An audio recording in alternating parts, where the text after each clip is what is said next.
Hey guys, so I'm here with another review. This time it is on The Fault in Our Stars by John Green. I have been so anxious and excited to read this book, and so when I was finally able to get it, I read it right away. I finished the book that I was reading and completely screwed up the order of books that I was going to read just so I could read this first. Let's start off by talking about the plot. The Fault in Our Stars focuses on 16-year-old Hazel Grace Lancaster, who is diagnosed at age 13 with thyroid cancer. At age 14, the doctors got it basically under control with the help of a medication that she was taking. And so it basically extended her life a little bit. She does still have to live with an oxygen tank, but for the most part, she's, living life the way any normal teenager would. At the beginning of the book, Hazel's mother tells her that she thinks that she is way too depressed, and she sends her to a support group. And this is where she meets Augustus Waters.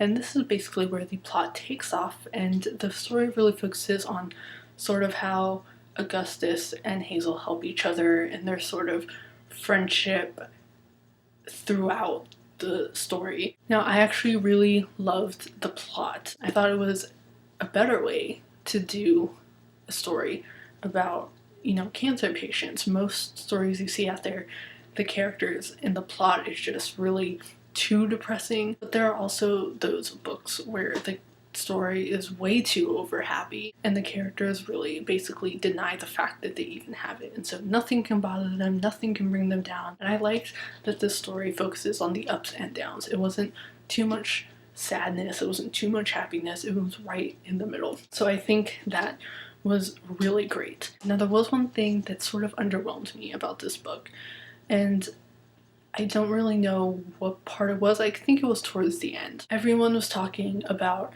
how, the end would completely tear your heart out and you would be bawling, and I did tear up a little bit, but not as much as I had expected to. I think that the problem that I get with John Green books is everyone always puts them on such high pedestals that, it's impossible for me to go into them with low expectations, and so I always end up coming out somewhat disappointed. While I did find the ending really sad, I did not find it as heartbreaking as everyone had made it out to be. I kept waiting for that moment where my tear ducts would just break loose and I would be sobbing, but that never came. That sort of hindered the end a little bit for me. With that aside, I really did love this book, and John Green has definitely proved himself once again with his writing. Let's go on to the characters. Let's talk about Hazel. Hazel was, Hazel and Augustus are both characters that are probably my favorite characters of all time. Hazel was realistic, she was funny, she had her sad moments, she had her happy moments, and I think that really made her who she was. She knew that she had the disease, and she tried to, she tried to do things to prove that she could, but at the same time, she knew what she couldn't do. Let's go on to Augustus Waters. Oh, Augustus Waters. I loved him. I really did. Besides Hazel, he's probably my favorite character of all time. In this world, you couldn't have Hazel without Augustus, and you couldn't have Augustus without Hazel. And so I think they fed off each other so well. I ended up giving this book a 5 out of 5. Though the ending was a bit underwhelming to me, there was no way that it could ruin the rest of the book for me. John Green is such a beautiful writer, and he proved that once again in this book. Right now, I am currently reading Eon by Alison Goodman. I am loving it so far.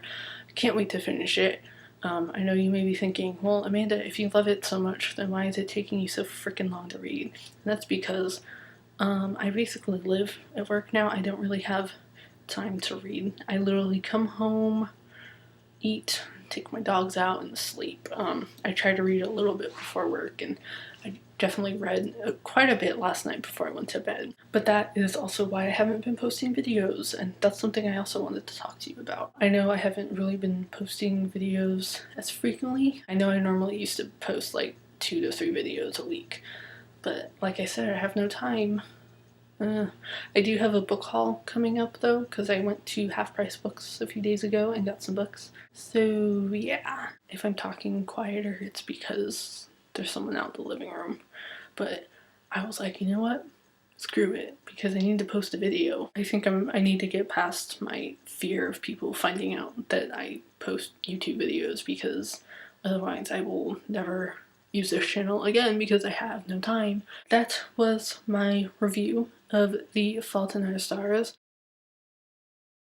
So I'm not too sure what I'm gonna do for recommendations, so I might, if I have some, I'll leave them in the down bar. If not, you can wait till the next video because I am going into this completely unprepared.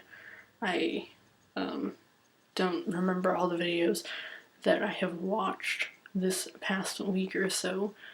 So yeah, if there are, they'll be down below. If not, well, if you have read The Fault in Our Stars by John Green, which most of you probably have, let me know what your thoughts are on it. Do you agree with me? Do you not agree with me? Most of you probably won't agree with me, but that's okay. If you liked this video, don't forget to hit the like button.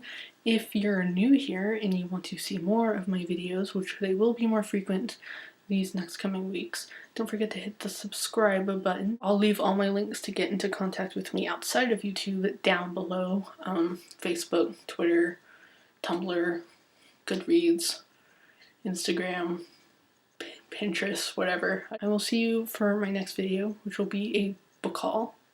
I'll maybe record that Sunday or Monday, maybe Tuesday. I have no idea. Alright, bye guys.